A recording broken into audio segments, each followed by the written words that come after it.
Well, welcome to Bible Study. So glad that you're here with us today. My name's Kevin Young, and I am lead clergy here at Christ Table. And we are so grateful that you are with us for this 36th and final day of the BU Bible Study, where we're looking into the Enneagram personality types and 36 biblical characters that align with those 9 personality types. And today's is quite a doozy. All of this brought to you courtesy of Christ's Table. If you'd like to know more about us, who we are, what we do, go ahead and visit www.christtable.today. There you're going to find a lot of information about us, but I want to encourage you to sign up for the email list there and consider making a donation so that we may continue to bring you these Bible studies. Now, I know that this is the last one, but I still want to make sure that you have this information. Go.christtable.today/BU. There you're going to find some resources to help you out with this Bible study. In fact, these are all archived wherever you're watching it, so you might want to go back from the very beginning and catch up with where you began in the journey. But at that URL, you're going to find a book that will tell you more about the Enneagram, Ian Crone's The Road Back to You. You're going to find a PDF with all of the readings laid out there, and you'll also find a couple of Enneagram personality tests, which will be helpful if you don't already know what your Enneagram personality type is. Now, one more thing that I want to tell you about coming up here in a few weeks. We're going to be sending out one of our regular spiritual resource boxes. This one's going to be kind of themed with the topic of deconstruction.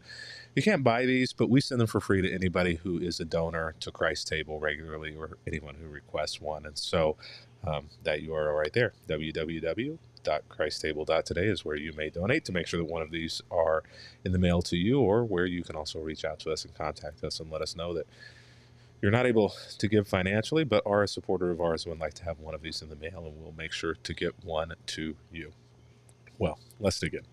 Today we come to the 36th and final character whom we're looking at. Every week we have spent 4 days of that week looking at a Bible character that reflects that Enneagram personality type. 9 weeks, 9 personality types for each week, 36. And today we come to Herod Antipas.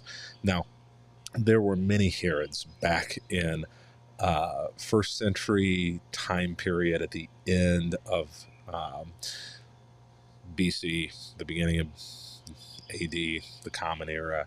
There were Herods everywhere. Herod the Great is perhaps the most well-known and the most influential.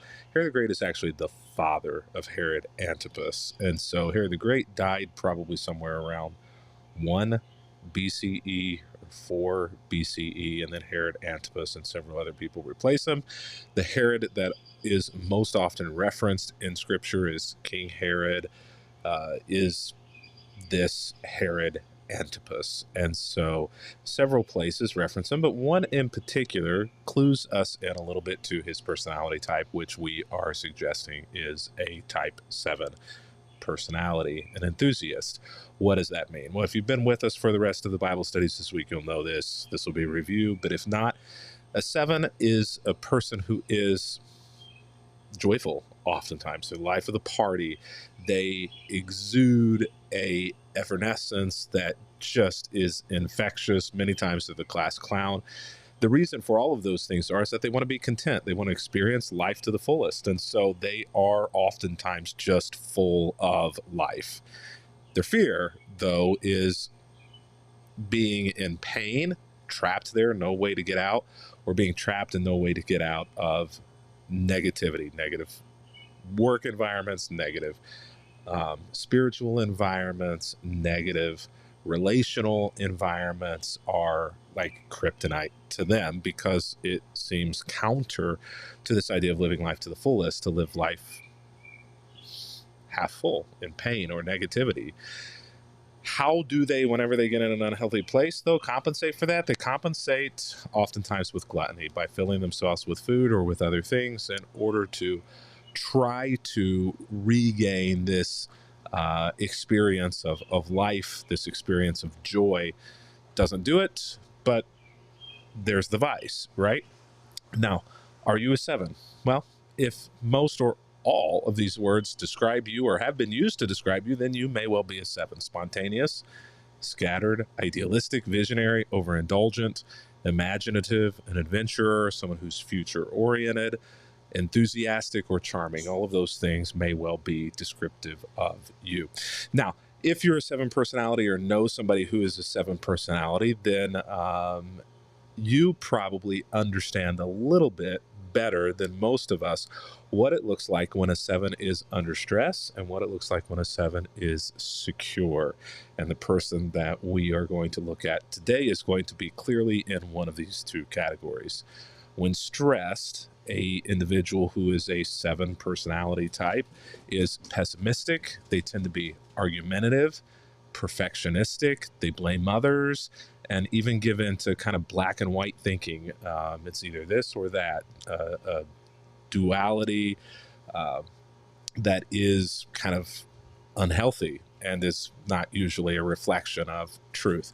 When secure, though, they tend to be the type of person who will explore things on a deeper level, who will experience satisfaction, who's comfortable with silence and solitude, reflect on purpose and meaning in life. And if you know anything about the story of the New Testament, then you're going to know that now Herod Antipas is clearly in one of these two categories. And if you know anything about Scripture, then, and don't worry if you don't, but Herod is most oftentimes really kind of an adversary personality in Scripture, which is out of the norm for a 7 personality, for someone who's kind of the life of the party. But Herod is trying to keep control.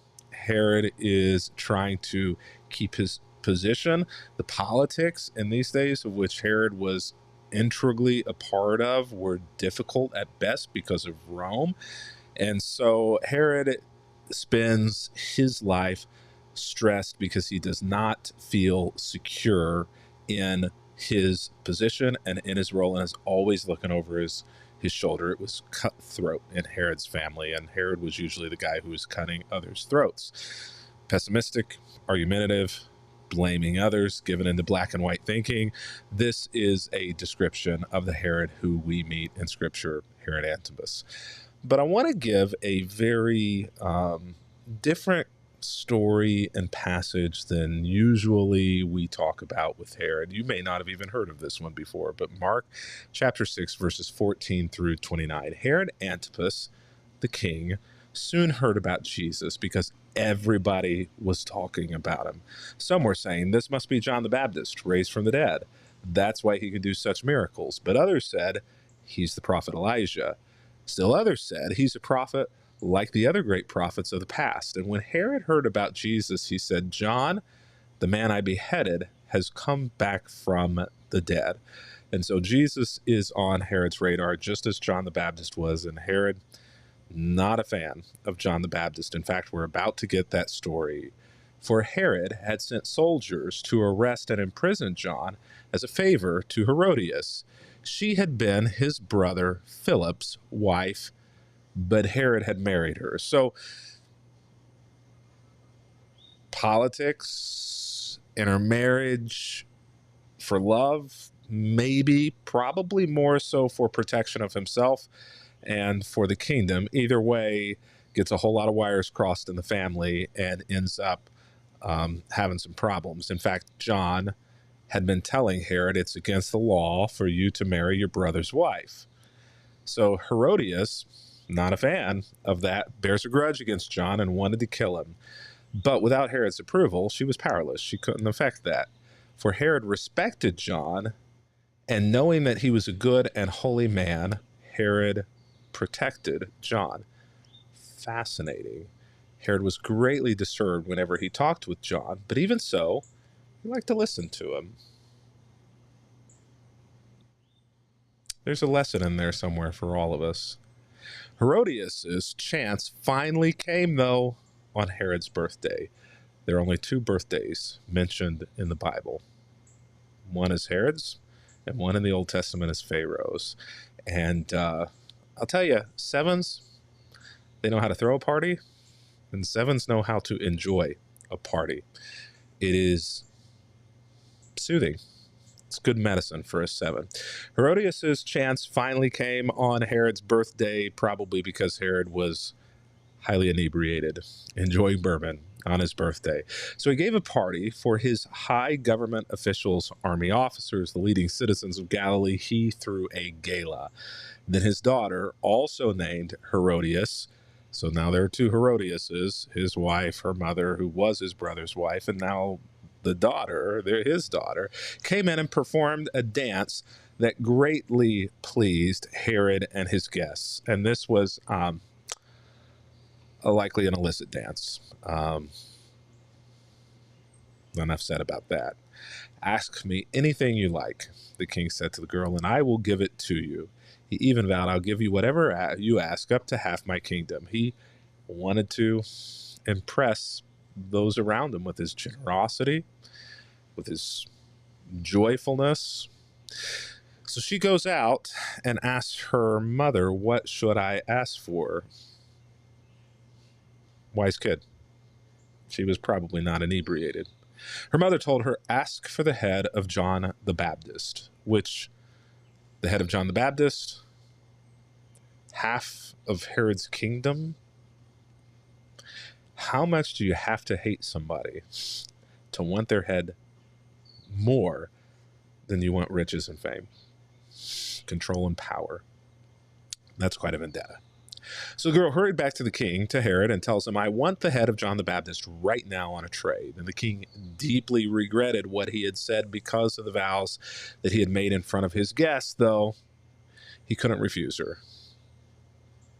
I suppose he could have refused her, but then he would have lost his control, his mystique, his power. Who might stand up to him next if they knew that his word meant nothing? So he immediately sent an executioner to the prison to cut off John's head and to bring it to him. The soldier beheaded John in the prison, brought his head on a tray, and gave it to the girl, who took it to her mother. When John's disciples heard what had happened, they came to get his body and buried it in a tomb. Thus ends the story of John, and thus goes south quickly the story of Herod Antipas.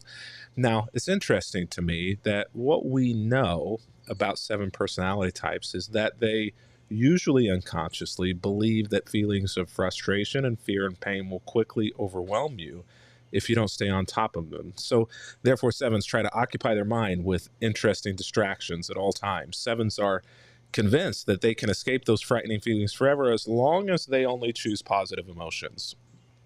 It's part of the reason why Herod Antipas was so enthralled with John the Baptist, was because for some reason or another that Herod could not quite put his finger on, conversation with John brought joy and peace. Even though there may not have been agreement, even though there may have been disagreement, there was a joyfulness there in the dialogue and in the conversations with John. Why is one of the 2 birthdays that we have in Scripture Herod one of them? Well, because Herod was known for being a party animal. 7s are known for being partiers. Why do we party? Why did Herod party? Well, I think that first line there, feelings of frustration, fear, and pain he felt might quickly overwhelm him if he didn't stay on top of them. How did he stay on top of them? By partying. By getting drunk, by enjoying to excess all of the good things in life that are best enjoyed, perhaps in moderation or something closer to moderation than excess. Herod was trying to distract himself. And the house of cards, in a sense, falls here in this moment where he has to make a decision. And I would say perhaps that Herod chooses wrongly, but that's because Herod's motivations were misguided. Here's the thing, and I think that this is a great point for all of us, whether we are a 7 or one of the other 8 Enneagram personality types. You can't outrun your design. Herod was chasing the high. He was chasing the high, trying to mitigate all of his stress and all of his fear and all of the negativity and pain that was a part of his family, that was a part of his life, that were just a normal part of the rhythms of his job and his role, is trying to outrun them, trying to soothe them with parties, with libations, with mirth and merry, and with illicit dance routines from your daughter in front of friends. Herod's personality was what it was, with strengths and with weaknesses. But unfortunately, Herod did not deal well with his stress and with the shadow sides of his personality. And so because of that, Herod is an extremely unhealthy 7 personality. And we all, no matter our personality type, have the potential and at moments even the propensity for being a very unhealthy version of our own personality. What is a personality? Well, personality is a part of the wiring of who you are, your default programming. You were booted up with it back when you were born, and try as you might to reboot yourself, to re-image or reimagine yourself, your personality, for better or worse, is a part of who you are. There's only so much you can do to mitigate the effects of your design. Your personality is your design. So rather than try to outrun it, you can't. Why not try to face it? Yeah, there will be some demons along the way, perhaps. There will be some rough edges that you'll have to confront. There will be some things about yourself that you will have to look at and say, I don't like that. You can ignore those things, but you can't outrun them. Better to face them, be aware of them, get control of them, and maybe learn how to mitigate them just enough so that you can be a healthier version of yourself. It's been great being with you on this study. Looking forward to being back with you again as we begin the next study in a few weeks. But until that time, happy reading. God bless.